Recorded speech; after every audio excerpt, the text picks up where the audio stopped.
কবরের জীবনটা আসল জীবন। বিশ্বনবী দোয়া করতেন, আল্লাহুম্মা ইন্না নাউযু বিকা মিন আযাবিল কবর। আল্লাহ, আমি আপনার কাছে কবরের আযাব থেকে পানাহ চাই, কবরের আযাব থেকে বাঁচতে চাই। এই কবরের মধ্যে অনেক ফিতনা হবে, অনেক সুয়াল হবে। কবরে প্রশ্ন আছে না নাই? কথা বলেন। প্রথম প্রশ্ন জিজ্ঞেস করা হবে, মার রব্বুক, তোমার রব কে? বলেন, আমাদের রব কে? ওয়া মা দীনুক, তোমার ধর্ম কি? বিশ্বনবীর চেহারা দেখিয়ে বলা হবে, আতারিফু মান হাযার রাজুল, এই লোকটারে চিনো? আমরা কি বলবো? আমরা চিনি, উনি আমাদের প্রিয় রাসূল মুহাম্মদুর রাসূলুল্লাহ সাল্লাল্লাহু আলাইহি ওয়াসাল্লাম। এরপরে জিজ্ঞেস করা হবে, এগুলো কোত্থেকে শিখলা? আমরা বলবো, কোরআন থেকে।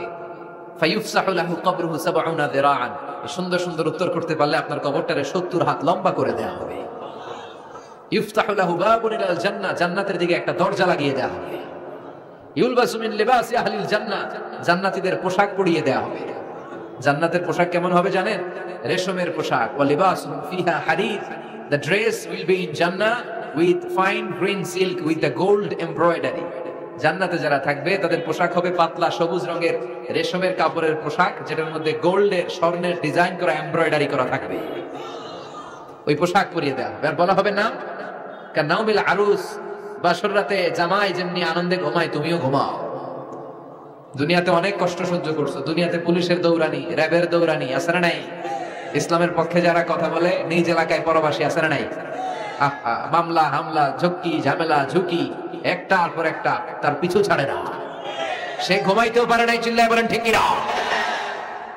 আনন্দের ঘুম আমরা সেদিন দেব ইনশাআল্লাহ। ঘুমেন না? নাম কানাউমিল আরুস, বাসর রাতে বর যেমনি কনেকে নিয়ে ঘুমায় ঘুমাও। দুনিয়াতে ঘুমাইতে পারো নাই, দুনিয়াতে খালি দৌড়াইছো। কি করছো? দৌড়ানির উপরে ছিল। আজকে দৌড়ানি নাই, আজকে দৌড়ানি হবে ওই দলের। কথা কন। যারা ইসলামের পক্ষে ছিল না, আজীবন ইসলামের বাঁশ দিয়েছে, আজকে ওদেরকে বাঁশ দেওয়ার পালা। সেদিন হিসেব উল্টে যাবে। কথা বলেন। এবার ওদেরকে প্রশ্ন করা হবে, তুই আমার রব্বু? কয় আমি জানি না। কি জানোস? কয় কিছুই জানি না। কি যে জানি না ওইটাও জানি না। দ্বিতীয় প্রশ্ন, ওয়া মা দীনুক, তোর ধর্মের নাম কি? কয় জানি না। ফেরেশতারা কয় আর প্রশ্ন বাকি একটা, তারপরে আঙ্গ খেলা শুরু। ওমান হাযার রাজুল, do you know this person? দেখো তো এই লোকটার চিনা চিনা লাগে কিনা। কয় না, চিনি না, আমি কিচ্ছু জানি না, আমি কিচ্ছু মনে করতে পারছি না। খালি আমি মদ খাইতাম আর চিয়ার্স করতাম, এটা মনে আছে। আমি ইসলামের বিরুদ্ধে দৌড়াতাম, ইসলামের পক্ষের শক্তির উপর হামলা চালাতাম, এগুলো মনে আছে। কোরআনের বিরুদ্ধে ছিলাম, ইসলামের বিরুদ্ধে ছিলাম, বিশ্বনবীর বিরুদ্ধে ছিলাম। বিশ্বনবীর বিরুদ্ধে আমি বিষোদাগার করতাম, ইসলামের বিরুদ্ধে আমি জনপ্রচারণা চালাতাম। আজীবন আমার জীবনটারে আমি কাটিয়েছি ইসলামের বিপক্ষে। সুদ, ঘুষ, দুর্নীতি, যৌতুক, মদ ছিল আমার নিত্য সঙ্গী। আমি কিচ্ছু মনে করতে পারছি না, আমার ধর্ম নাই, আমার কিছুই মনে নাই। ফেরেশতারা বলবে, ঠিক আছে, এবার আঙ্গ খেলা শুরু। ফায়ুতরাকু বিমাতারিকা মিন হাদিদ, লোহার হাতুড়ি দিয়ে এবার ওর পিটানো শুরু হবে। পিটাতে পিটাতে ওর গায়ের গোশত আর মাসেলগুলো থেতলে ফেলা হবে। ইয়কালু লিল আরদি ইলতাইমি, জমিনকে বলা হবে চাপ দাও। ফাতাখতালিফু আদলাউ, ওয়াল আয়াযু বিল্লাহ। কবরের এক পাশের মাটি আরেক পাশের মাটি এমন ভাবে চাপ দিবে, ডান পাশের পাঁজরের হাড় বাম দিকে ঢুকে যাবে, বাম দিকের হাড়টি ডান পাশে এসে যাবে। ওর চিৎকারে পুরো কবরস্থানটা থারথার করে কাঁপবে। ওরে বাঁচানোর তখন কেউ থাকবে না। ওর ক্ষমতা, ওর দাপট, ওর হুঙ্কার, ওর অহংকার ওরে বাঁচাতে পারবে না। চিল্লায় বলেন ঠিক কিনা? হাত্তা সাআ, কিয়ামত পর্যন্ত, কিয়ামত পর্যন্ত এই দুর্বিষহ জীবন সময় তার কাটতেই থাকবে। আল্লাহ, কবরের এই আযাব থেকে তুমি আমাদেরকে বাঁচাও। সূরাতুল মুলক যারা নিয়মিত তেলাওয়াত করবে, আল্লাহর মেহেরবানিতে তাদের কবরে কোনো আযাব হবে না। পড়তে রাজি আছেন? কথা কয় না। পড়তে রাজি আছেন সবাই? বিষ্ণুই বললেন, এখানেই শেষ নয়, আরো আছে। শাফাআত লি সাহিবিহা, এই সূরাটা কিয়ামতের দিন এই সূরা যে তেলাওয়াত করবে তার পক্ষে সুপারিশ করবে। কোরআন যদি আপনার বিপক্ষে আল্লাহর কাছে নালিশ করে, আপনার বাঁচার কোনো উপায় আছে? আপনার পীর সাহেব আপনারে বাঁচাইতে পারবে? তাহলে আপনার দলের নেতা, কথা কন, কেউ বাঁচাইতে পারবে আপনারে? কোরআন যেমনি আপনার বিরুদ্ধে দাঁড়ালে আপনারে বাঁচাতে পারবে না, কোরআন তেমনি আপনার পক্ষে দাঁড়ালে আল্লাহ আপনারে ফেলে দিতে পারবে না। কোরআন আপনার পক্ষে থাকলে আল্লাহ আপনাকে দয়া করবেনই। বিশ্বনবী বলেছেন, ইকরাউল কুরআন ফাইন্নাহু ইয়াতি ইয়াউমাল কিয়ামাতি শাফিআন লিআসহাবি। কোরআন তেলাওয়াত করো, কারণ কোরআনের তেলাওয়াত এটা কিয়ামতের দিন তোমার জন্য সুপারিশ হয়ে দাঁড়াবে। এজন্য বিশ্বনবী বললেন, যে ব্যক্তি সূরাতুল মুলক নিয়মিত তেলাওয়াত করবে, এই সূরাটা কিয়ামতের দিন ওই তেলাওয়াতকারীর জন্য আল্লাহর কাছে সুপারিশ করবে। এখানেই শেষ নয়, বিষ্ণু বললেন খাসামাত আন সাহিবিহা, এই সূরা যে তেলাওয়াত করবে তার পক্ষে আল্লাহর সাথে এই সূরাটা দাঁড়িয়ে তার পক্ষ নিয়ে আল্লাহর সাথে তর্ক করবে, ঝগড়া করবে। আল্লাহ তুমি ওরে জান্নাত দিবা না কেন, ওরে মাফ করবা না কেন, তুমি না গফুর, তুমি না গফফার, তুমি না রাহিম, তুমি না রহমান, তুমি মাফ করে দাও। ও মিয়া, সুপারিশ করতেছে কে? সূরাতুল মুলক। সুবহানাল্লাহ কইবেন না? কতক্ষণ এই তর্ক আল্লাহর সাথে সে চালাবে? হাত্তা আদখালাহুল্লাহুল জান্নাহ, যতক্ষণ না আল্লাহ তার জান্নাতে না ঢুকায়। এখানেই শেষ নয়, বিষ্ণু বললেন মান ক্বারাআ বিহা ফি লাইলাতিন ফাকাদ আকসারা ওয়া আতাবা, রাত্রি বেলায় যে সূরাটা তেলাওয়াত করবে ওই পুরো রাতটাকে বরকতময় করে দিবে কে? এজন্য বিশ্বনবী বলেন আমি চাই আমার সব উম্মত এই সূরাটা মুখস্থ করে নে। আমার চাই আমার ছোট বড় আবাল বৃদ্ধ বনিতা সব উম্মতের হৃদয়ের মধ্যে এই সূরাটা গাঁথা থাক, মুখস্থ থাক, হিফজ করা থাক। আমরা বিশ্বনবীর উম্মত না? কথা কন। নবীর এই আশাটা আমাদের পালন করার দরকার আছে না নাই? আমরা কি পারি না এই সূরাটা মুখস্থ করে রাখতে? মাত্র 30 আয়াত, প্রতি মাসে কয়দিন? প্রতিদিন এক আয়াত করে মুখস্থ করলে লাগে কয়দিন? প্রতিদিন এক আয়াত করে মুখস্থ করলে 30 দিনে এই সূরা মুখস্থ করতে রাজি আছেন? সবাই রাজি আছেন তো? মনে থাকবে? নেক্সট টাইমে নেক্সট ইয়ারে আসলে জিজ্ঞেস করবো যে সূরা মুলক মুখস্থ হয়েছে কিনা। হ্যাঁ, মনে থাকবে তো? আল্লাহ তুমি তৌফিক দাও। এই সূরাটা পড়লে আল্লাহ আপনার দৃষ্টি শক্তিকে খুলে দিবে। আপনার চোখের সামনে কোনো পর্দা থাকলে পর্দাটা সরে যাবে, আপনি আল্লাহর মাহাত্ম্য বুঝতে পারবেন, আপনি আল্লাহরে চিনতে পারবেন, আপনি আল্লাহর অস্তিত্ব টের পাবেন। সুবহানাল্লাহ পড়েন। অনেকেই বলে যেটা দেখি না তা মানি না। যারা স্রষ্টাকে বিশ্বাস করে না তারা বলে আনসিন ইজ নাথিং, যেটা দেখা যায় না এটা বিশ্বাস করি না। নাস্তিক্যবাদের ছড়াছড়ি আছে না নাই? বাগেরহাটে কোনো নাস্তিক নাই মনে হয়? কথা কন। আছে আছে আছে। এত দাড়ি টুপি এগুলোর ভিতরে ঢুকে কেমনে? এগুলা পিছনে পিছনে থাকে, এগুলো আজীবন পিছনে পিছনে থাকবে। কথা বলেন। ইয়াং যুবক যারা আছে তোমরা একটা বই পড়বে, প্যারাডক্সিক্যাল সাজিদ, একটা বই আছে বাজারে, নাস্তিকদের বিভিন্ন প্রশ্নের জবাব। এই বইয়ের লেখক খুব ভালো করে ওই বইতে তিনি তুলে ধরেছেন। লেখকের নাম আরিফ আজাদ। এটা পড়লে শিক্ষিত যারা তাদের মনের মধ্যে এই ঘুরপাক করা প্রশ্নগুলোর উত্তর তারা পেয়ে যাবে। বইয়ের নাম প্যারাডক্সিক্যাল সাজিদ, আরিফ আজাদের লেখা। তো তার পাশাপাশি এই সূরাটা পড়লেও আমরা জানতে পারবো, কারণ এই সূরাটা হচ্ছে দি সূরা is an eye opener for us all, আমাদের সবার চোখ খুলে দিবে এই সূরাটা। আমাদের ঘুমন্ত বিবেককে জাগিয়ে তুলবে এই সূরাটা। যারা বলে যে স্রষ্টাকে দেখা যায় না তাদের জন্য এই সূরাটা একটা মেডিসিন। আল্লাহ কেমন যেন এই সূরায় বলতে চায় ওপেন ইউর আই, তুমি তোমার চোখ খোলো না একটু, you must find your god, তুমি তোমার আল্লাহরে খুঁজে পাবা। আপনি আকাশের দিকে তাকান, বাতাসের দিকে তাকান, জমিনের দিকে তাকান, আল্লাহরে খুঁজে পাবেন। সাইয়েদনা ইব্রাহিম তারার দিকে তাকালেন, বললেন মনে হয় এটাই আমার রব। পরে দেখে তারা নাই, কয় না না, আমার রব তো আমার ছেড়ে চলে যেতে পারে। সাইয়েদনা ইব্রাহিম চাঁদ দেখলেন, পূর্ণিমার চাঁদ দেখে ভাবলেন তাহলে এটা তো তারার চেয়ে বড়, মনে হয় এটা আমার রব। পরে দেখলেন চাঁদও নাই। সাইয়েদনা ইব্রাহিম কয় আমিও আপনার লগে নাই। এরপরে সূর্য উঠলো, গগন বিদারী সূর্য পুরো জমিনটারে আলোকিত করে ফেললো। উনি বললেন হাদা আকবার, সূর্য অনেক বড়, তাহলে এটা আমার রব। পরে বিকেল বেলা যখন সূর্য ডুবে যায়, সাইয়েদনা ইব্রাহিম কয় না, আমার রব তো আমার ছেড়ে কোথাও চলে যেতে পারে। তখন তিনি চিন্তা গবেষণার মধ্য দিয়ে মহাসত্যের খোঁজ পেলেন। সুবহানাল্লাহ পড়েন। মহাসত্য হচ্ছেন একজন, চিৎকার করে বলতে হবে যিনি কে? সে আল্লাহ বলে গোলাম, আমার অস্তিত্ব অনুভব করার জন্য তোমাকে ডজন ডজন বই পড়া লাগবে না, ডক্টরের ডিগ্রি লাগবে না। তুমি আমার সৃষ্টি করা এই বসুন্ধরার দিকে তাকাও, এই গাছপালা নেয়ামত রাজির দিকে নজর বুলিয়ে তাকাও। তুমি সাগর দেখো, তুমি পাহাড় দেখো, তুমি ঝর্ণা দেখো, ঝর্ণার কলকল আওয়াজের ভেতরে আমি আল্লাহরে খুঁজে পাবা। কথা কর। ঝর্ণা দেখছেন কেউ কোনোদিন? বাগেরহাটে আছে? কোথায় যেয়ে দেখছেন? সিলেটে, হিমছড়িতে? আহা, ঝর্ণার সামনে দাঁড়ালে বোঝাই যায় একজন এটাকে নিয়ন্ত্রণ করছে। একজন আছে, একজন থাকা লাগবে, একজন থাকা চাই, যাকে ছাড়া মহাবিশ্ব এত সুন্দরভাবে চলতে পারে না। সাগরের দিকে তাকান। কক্সবাজারে গেছেন আপনারা? আহা, কি ক্ষুদ্র আমি, কি তুচ্ছ আমি, কি নগণ্য আমি। যখন আমার অলমোস্ট প্রতি সপ্তাহে কক্সবাজারে ফ্লাইট থাকে, আমার কক্সবাজারে অনেক প্রোগ্রাম থাকলে আমি বিকেলে আগে সাগরের সামনে চলে যাই, নিজে যে কত ছোট এটা দেখা যায়। বঙ্গোপসাগরের সামনে দাঁড়ালে আয়রে নিজের কি ইয়াতিম লাগে, কি ছোট্ট আমি, কি সাগরের তর্জন গর্জন। হিমছড়িতে যখন যাই, সিলেটের মাধবকুণ্ডে যখন যাই, মালয়েশিয়াতে মাঝে মাঝে যাই, ক্যামেরুন হাইল্যান্ডে কিছু ওয়াটারফল আছে। আল্লাহু আকবার। এই ঝর্ণার আওয়াজের মধ্যে মনে হয় যেন আল্লাহর জিকির শোনা যায়, ঠিক কিনা? ঝর্ণা ঝর্ণা ঝর্ণা রে বল না রে কার বিরহে পাগল পাড়া তুই, কার মিলনে ফুল ফসলে ভরার তোর দুকুল বই, কার মিলনে ফুল ফসলে ভরার তোর দুকুল বই, ঝরনা ঝরনা ঝরনা রে বল না রে কার বিরহে পাগল পাড়া তুই। সুবহানাল্লাহ পড়ে। ঝরনার দিকে তাকালে, আকাশের দিকে তাকালে, বাতাসের দিকে তাকালে আকাশের রব আল্লাহর অস্তিত্ব সেখানে আছে না নাই? চিল্লায় বলেন আছে না নাই? এই জন্য নাস্তিকদের যুক্তিগুলো খোড়া যুক্তি। তারা বলে আনসিন ইজ নাথিং, যেটা দেখি না ওটা মানি না। এরকম কিছু গাধা আছে না নাই? হাদারাম উল্লুক্কা পাঠা কয় যেটা দেখি না ওটা মানি না।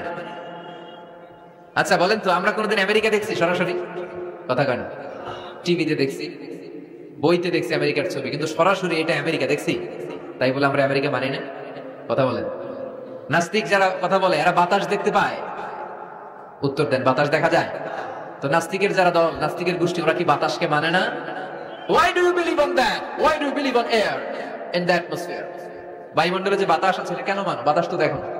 কে কারো যখন মাইগ্রেনের পেইন হয় মাথায়, আমার প্রচন্ড ব্যথা, আপনারা কি দেখতে পাচ্ছেন ব্যথাটা?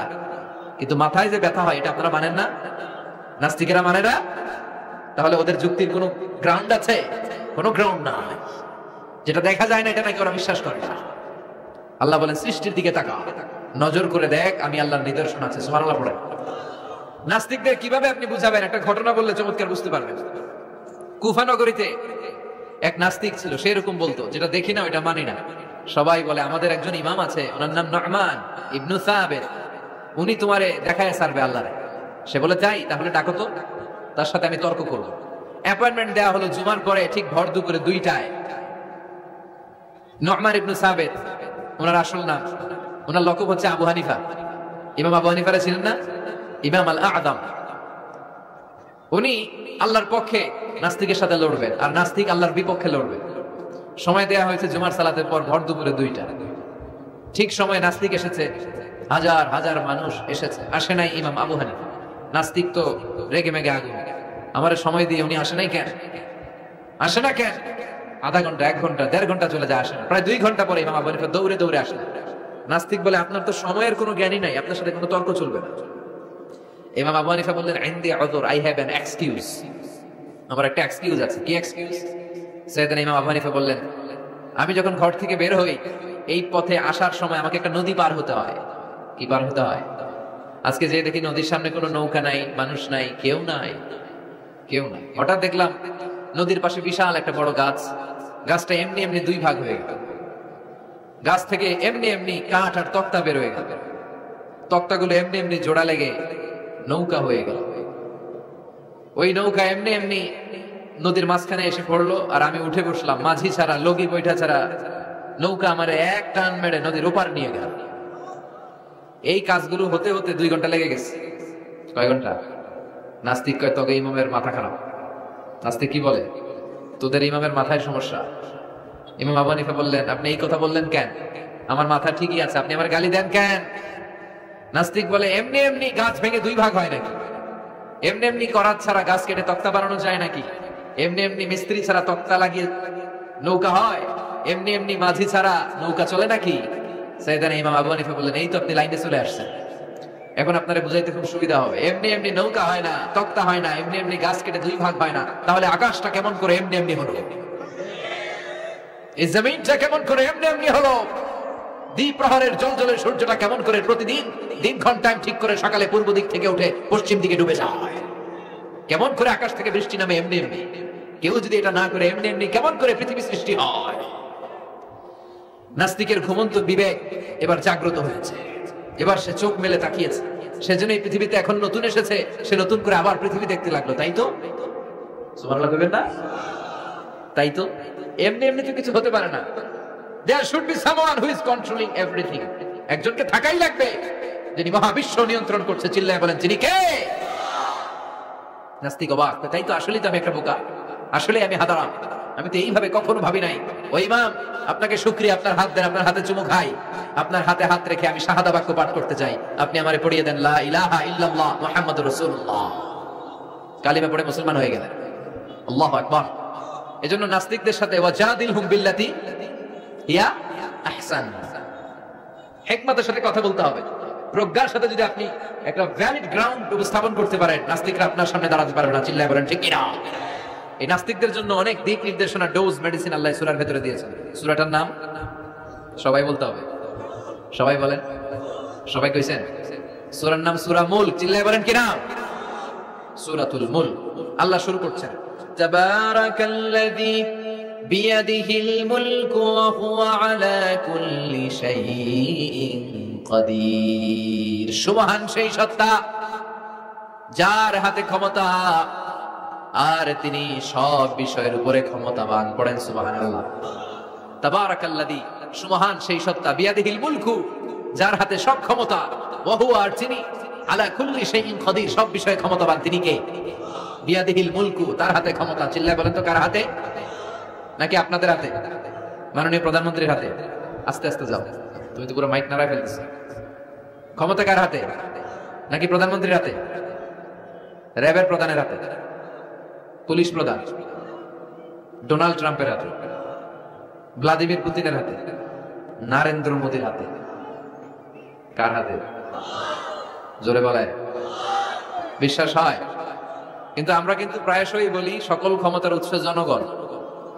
এভাবে রাষ্ট্রীয়ভাবে কিছু কুফরি আমাদেরকে শিক্ষা দেওয়া হয়েছিল, এখন ঠিক কিনা? এটা রাষ্ট্রীয় কুফরি। সকল ক্ষমতার উৎস জনগণ নয়, সকল ক্ষমতার উৎস একজন। চিল্লায় বলেন তিনি কে? আপনি নিজের একটু নিজের জিজ্ঞেস করেন তো যে আপনার ক্যাপাসিটি কতটুকু? আমার ক্যাপাসিটি আসলে কতটুকু? আমি আসলে কদ্দূর করতে পারি, কদ্দূর ক্ষমতা আমার আছে? একটু জিজ্ঞেস করে দেখেন।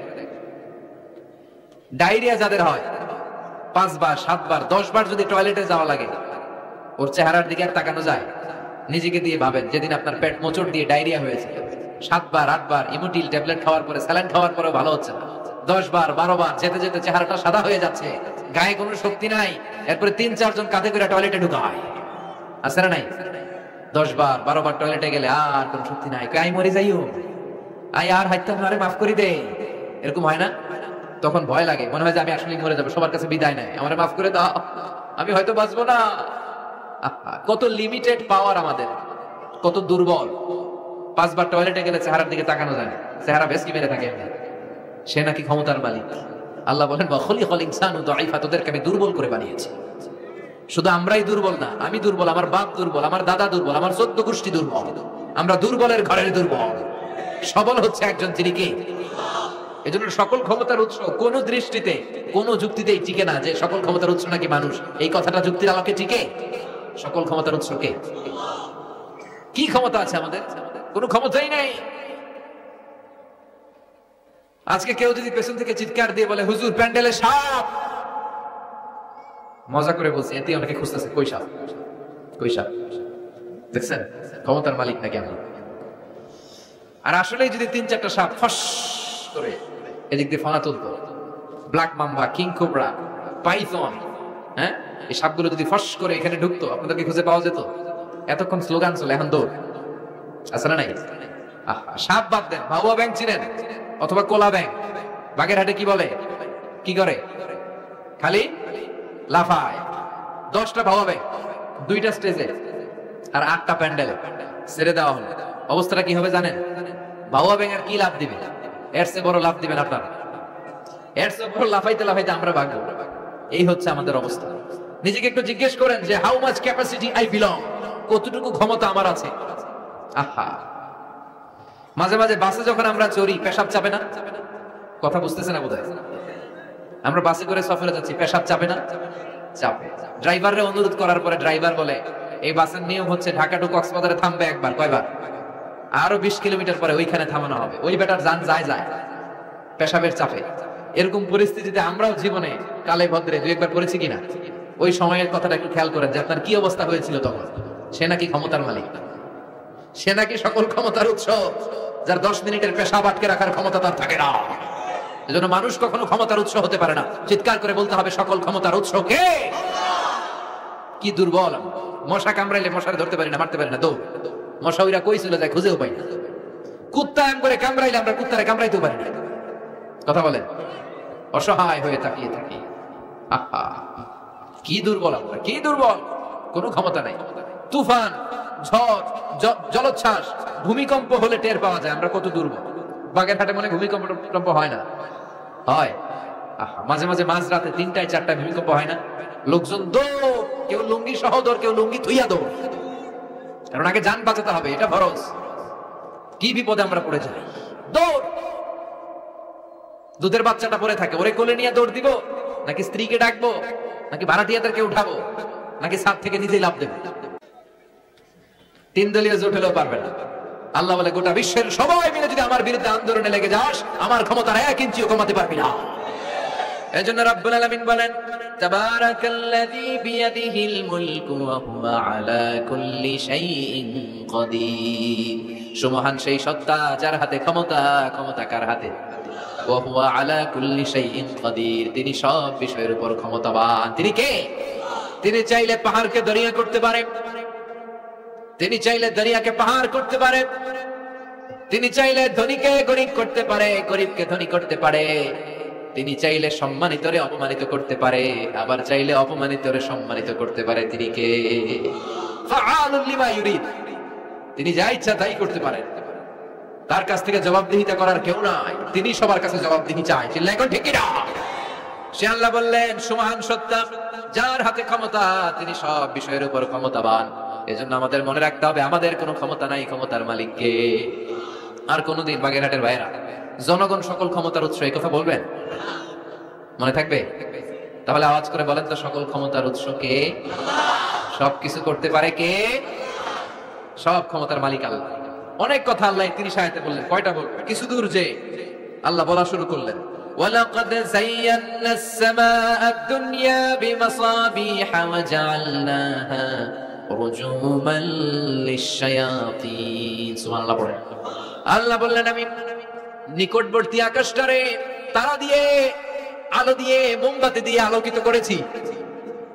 I have beautified the closer sky with light and candles. আমি তারা দিয়ে নিচের আকাশটাকে সুশোভিত করেছি। তারা দিয়ে আমাদের আকাশটারে, মহাশূন্যটারে সুশোভিত করেছে কে? তারা চিনেন? চিনেন না? খালি আকাশের দিকে রাতে তাকালে কি দেখা যায়? তারা। রাতের বেলা তারার বেলা। এখন তো লাইটিং ফাইটিং এর যুগ, তারা চিনা যায় না। আগের লোকেরা তারা না দেখে কিছু করতে পারতো না। আগের মুরব্বীরা তারা দেখলেই বুঝতো কয়টা বাজে, ঘড়ি লাগতো না। আগের নাবিকেরা তারা দেখে তারা রাত কয়টা বাজে নির্ধারণ করে ফেলতো। সুবহানাল্লাহ পড়েন। কত ধরনের তারা আছে। শুক তারা নাম শুনছেন? ধ্রুব তারা শুনেছেন? সপ্তর্ষি মণ্ডল একটা আছে, অনেকে তারা চিনে না। গুটি গুটি গুটি গুটি 7টা তারা একসাথে দেখবেন, এটার বলে সপ্তর্ষি মণ্ডল। আল্লাহ বলে এই তারা দিয়ে আমি আকাশটারে সুশোভিত করেছি। এই তারাগুলো কিন্তু প্রথম আকাশে না, এই তারাগুলো প্রথম আকাশের মহাশূন্যে অবস্থিত। আমরা খালি চোখে যা দেখি এটা আকাশ নয়, এটা মহাশূন্য। এটা কি? বাগেরহাটের ভাইরা উত্তর করেন, এটা কি? এই মহাশূন্যের অনেক অনেক অনেক অনেক অনেক উপরে আকাশ। ওই আকাশ যে কত উপরে এটা নাসার বিজ্ঞানীরাও জানে না। শুরুতে আমরা দেখতে পাই প্রথম আকাশের মহাশূন্য, এর অনেক উপরে প্রথম আকাশ। তারপরে শুরু হয় দ্বিতীয় আকাশের মহাশূন্য, তার অনেক উপরে দ্বিতীয় আকাশ। তারপরে তৃতীয় আকাশের মহাশূন্য, তারপরে তৃতীয় আকাশ। এভাবে একটার চেয়ে আরেকটা বড়, একটার চেয়ে আরেকটা বড়। দ্বিতীয় আকাশের তুলনায় প্রথম আকাশটা কত ছোট শুনতে চান? আপনার হাতের আংটিটা যদি আপনি সাহারা মরুভূমিতে ছুঁড়ে ফেলে দেন, পৃথিবীর সবচেয়ে বড় মরুভূমির নাম কি জানেন? সাহারা মরুভূমি। এই সাহারা মরুভূমিতে আপনার হাতের আংটি ছুঁড়ে ফেলে দিলে পুরো মরুভূমির তুলনায় আপনার হাতের আংটি যত ছোট, আল্লাহর দ্বিতীয় আকাশের তুলনায় আল্লাহর প্রথম আকাশটা ঠিক তত ছোট। একটার চেয়ে একটা বড়। তারপর আমরা নিজেরা বড় বড় করে দাবি করি। এই যে আজকের প্যান্ডেলে এত মানুষের সমারোহ হয়েছে, তাকালে মনে হয় না যে কত বিশাল জায়গা? কথা বলেন, বিশাল মনে হয় না? পিল জঙ্গ এইটার যদি এত বড় মনে হয়, তাহলে পিল জঙ্গটা কত বড়? হ্যাঁ, আরো। এটার চেয়ে নিশ্চয়ই বাগেরহাট বড়। কথা কয় না? বাগেরহাটের চেয়ে নিশ্চয়ই পুরো বাংলাদেশটা বড়। বাগেরহাট হলো 64 জেলার এক জেলা। 64টা জেলা মিলে সুজলা সুফলা আমাদের এই বাংলাদেশ। বাংলাদেশ হচ্ছে পৃথিবীর সবচেয়ে বড় দেশ। হ্যাঁ, এরা দেখি আমার সব কথার সাথে খালি দ্বিমত করে। বাংলাদেশ সবচেয়ে বড় দেশ না? কত ছোট জানেন? মানচিত্রে বাংলাদেশ লেখার জায়গাটাও আমরা পাই না। বাংলাদেশ এটা লিখতে গেলে BAN পরে ইন্ডিয়ার উপরে, GLA পরে বাংলাদেশের উপরে, আবার DESH পরে আবার ইন্ডিয়ার উপরে। আমাদের বাংলাদেশটা এত ছোট, বাংলাদেশ লেখার জায়গাটাও মানচিত্রে আমাদের জন্য না। এত ছোট দেশ, এত ছোট। ইন্ডিয়া প্রায় 20-25 গুণ বড় আমাদের চেয়ে, আমেরিকা কানাডা শতগুণ বড়, রাশিয়া একটা দেশ আছে কয়েকশো গুণ বড়। এরকম 200টা বিশাল দেশ মিলে পৃথিবী, 200টা দেশ মিলে পৃথিবীর 30 ভাগ, বাকি 70 ভাগ শুধু পানি। বাকি 70 ভাগ কি? এই স্থল আর জল মিলে আমাদের পৃথিবী। তাহলে আজকের এই প্যান্ডেলের জায়গার তুলনায় পুরো পৃথিবীটা কত বড়, সুবহানাল্লাহ কইতে পারলেন না? তাহলে এই পৃথিবীটা আমাদের কাছে এখন পর্যন্ত যেটা আমরা আলোচনা করলাম বোঝা গেল অনেক বড়, এত বড় পৃথিবী। কিন্তু আমরা শুনতে পাই যে সূর্যটা আমরা দেখতে পাই দিনের বেলা, ওই সূর্যটা নাকি এই বিশাল পৃথিবীর চেয়ে 13 লক্ষ গুণ বড়। চিন্তা করতে পারেন? খালি তো মাথা নাড়াইতেছে। আসলে কি আমরা চিন্তা করতে পারি? 13 লক্ষটা পৃথিবী সূর্যের মধ্যে রেখে দেওয়ার জায়গা করে দিয়েছে কে? 9,30,00,000 মাইল দূরে সূর্য 8 মিনিট 18 সেকেন্ড সময় নিয়ে নেয় আলো পৌঁছাতে, এত বিশাল সূর্য। তার মানে কি সূর্যটাই সবচেয়ে বড়? এর চেয়ে অনেক বড় বড় তারা আছে। সূর্যের পরে পৃথিবীর সবচেয়ে কাছের তারার নাম প্রক্সিমা সেন্ট্রাই। গুগল করলে দেখবেন যে কত তারা। এরপরে আলফা সেন্ট্রাই এ, আলফা সেন্ট্রাই বি, এইভাবে তারা শুরু। এটা ক্যারিনা, ব্যাটেল জিউস। যেই সূর্য পৃথিবীর চেয়ে 13 লক্ষ গুণ বড়, ব্যাটেল জিউস নামে একটা তারা আছে, ওই তারা সূর্যের চেয়ে 33 কোটি গুণ বড়। তার মানে কি ব্যাটেল জিউসই সবচেয়ে বড় তারা? না, এটা ছোট্ট সাইজের তারা। এইটার চেয়ে কত হাজার কোটি গুণ বড় তারা যে মহাশূন্যে আছে তার কোনো ইয়ত্তা আমাদের নাই। এরকম হাজার হাজার million trillion zillion billion octillion তারা মিলে আমাদের এই গ্যালাক্সিটা গঠিত। আমাদের গ্যালাক্সির নাম মিল্কি ওয়ে। আমাদের গ্যালাক্সির নাম শুনছেন না? বিজ্ঞানে আমরা পড়ছি না? আমাদের গ্যালাক্সির নাম মিল্কি ওয়ে। আমাদের গ্যালাক্সির পরে আমাদের সবচেয়ে কাছের গ্যালাক্সির নাম অ্যান্ড্রোমেডা। কি নাম? আমাদের গ্যালাক্সি থেকে অ্যান্ড্রোমেডাতে পৌঁছতে 2.5 মিলিয়ন লাইট ইয়ার লেগে যাবে যদি লাইটের গতিতে আমরা ছুটি। 2.5 মিলিয়ন লাইট ইয়ার। 1 মিলিয়নে 10 লাখ, 2.5 মিলিয়নে 25 লক্ষ লাইট ইয়ার। এই পৃথিবীতে সবচেয়ে দ্রুতগামী যে জিনিসটার আবিষ্কার হয়েছে সেটার নাম আলো। সেটার নাম সবাই বলেন। আলো সবচেয়ে দ্রুত ছোটে। কত দ্রুত জানেন? 1 সেকেন্ডে 1,86,000 মাইল বেগে ছোটে। 1 ঘন্টায় না, 1 মিনিটে না, এক সেকেন্ডে ছুটে কত দূর? আরে 1 সেকেন্ড কইতে তো 2 সেকেন্ড লাগে। 1 সেকেন্ড এটা বলতে বলতে 2 সেকেন্ড লেগে যায়, কিন্তু 1 সেকেন্ডে নাকি সে 1,86,000 মাইল দূর চলে গেছে। এই আলোর গতির সম্পূর্ণ গতি সম্পন্ন একটা রকেট যদি কেউ বানাতে পারে, যে রকেটটাও আলোর মতো সেকেন্ডে 1,86,000 মাইল বেগে ছুটবে, এরকম রকেট যদি বানানো যায়, তাহলে এই রকেট দিয়ে আমাদের গ্যালাক্সি থেকে আমাদের প্রতিবেশী গ্যালাক্সি অ্যান্ড্রোমেডাতে পৌঁছতে 25 লক্ষ বছর লেগে যাবে। সুবহানাল্লাহ বাড়িতে যায় বলবেন সবাই, চিৎকার করে পড়েন আল্লাহু আকবার। সে আল্লাহ বললেন লাকাদ যায়্যানাস সামাআদ দুনিয়া বিমাসাবিহা ওয়া জাআলনাহা রুজুমান লিশ-শায়াতিন। আমি তোমাদের জন্য দুনিয়ার আকাশটারে সুন্দর সুন্দর তারা দিয়ে সুশোভিত করেছি। এরকম বিশাল বিশাল তারা দেখতে তো মনে হয় ছোট্ট একটা ডটের মতো, না একটা ফোঁটার মতো মনে হয় না তারাগুলা? এত বিশাল বিশাল তারা মহাশূন্যে রেখেছে কে? চিল্লায় বলেন কে? এরপরে এই সূরা মাঝে মাঝে এসে আল্লাহ বললেন হুয়াল্লাযী জাআলা লাকুমুল আরদা যালুলান ফামশু ফি মানাকিবিহা ওয়া কুলু মির রিজকি ওয়া ইলাইহিন নুশুর। আল্লাহ বলে আমারে তোরা চিনিস না? চিনে নে, আমি হলাম এমন সত্তা, আমি তোমাদের জন্য জমিনটারে সমতল বানিয়ে দিয়েছি, তাই যেখানে মন চায় তোমরা সুন্দর করে হেঁটে হেঁটে যেতে পারো। তার মানে এই নয় যেখানে খুশি সেখানে যাবা, শেষকালে আমার দিকে ফিরে আসতে হবে, ঠিক কি না?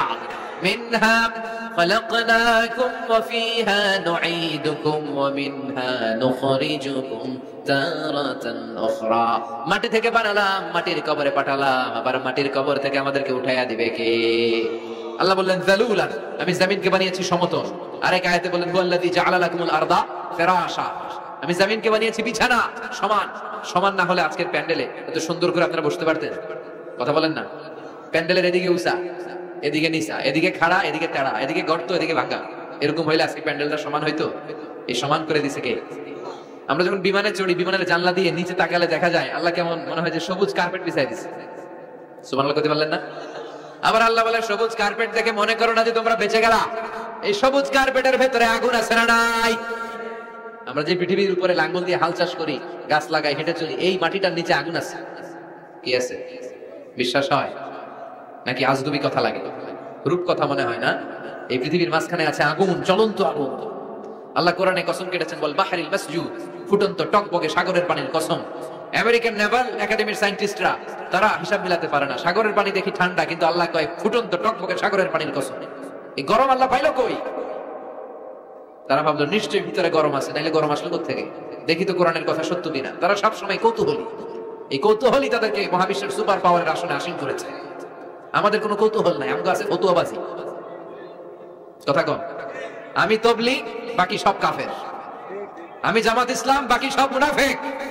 আমি আহলে হাদিস, বাকি সব ঈমান হারাম। কথা কম। এই গুতাগুতি আছে না নাই? ফতুয়াবাজি আছে না নাই? একজনের পিছনে আরেকজন আছে না নাই? কি কারণে যে ফতুয়াবাজি করে, গীবত করে লেগে থাকে আল্লাহই জানে। এরা কি বুঝে এগুলো করে আল্লাহই জানে। খালি ফতুয়াবাজি, খালি গীবত, কেউ কারো ভালোটা দেখতে পারে না।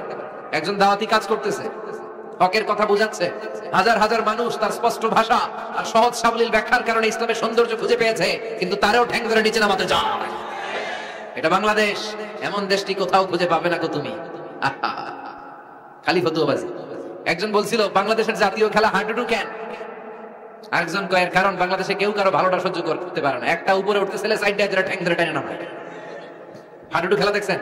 একটা সামনে গেলে সবাইকে কাবাডি কাবাডি কাবাডি কাবাডি করে ঠ্যাং ধরে, খালি বাগেরহাটে কাবাডি নাই মনে হয়, দেখছেন কিরকম খেলে? একজন সামনে গেলে সবাই ঠ্যাং ধরে নিচে নামে। এটা এই দেশের জাতীয় খেলা।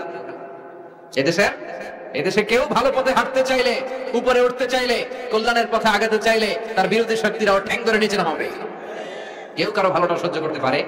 আর ফতুয়াবাজ, তুই কাফের, তুই মুনাফিক, তুই মুশরিক, তোর দাদা কাফের, তোর শ্বশুর কাফের, তোর বেয়াই কাফের। ওই কাফের বেয়াই মারা গেলে ওরে যেখানে কবর দেয়া হবে, ওই কবরের উপরে যে ঘাস উঠবে, ওই ঘাস যে গরু খাবে, ওই গরুর যে দুধ খাবে, ও কাফের। কথা কন। খালি ফতুয়াবাজি। এই ফতুয়াবাজি থেকে আল্লাহ তুমি আমাদেরকে বাঁচাও। আমরা যেন হৃদয়টা প্রশস্ত করে একে অপরকে মুসলিম ভাই মনে করে বুকে টানতে পারি। আমরা খালি পিছাই, সর বিশ্বনবী আসছে কাছে টানার জন্য, আমরা খালি পিছাই, খালি অন্যের দোষ খুঁজি। নিজের মধ্যে যে কত দোষ, নিজের মধ্যে দোষের শেষ নাই, ওইদিকে কোনো চিন্তা নাই।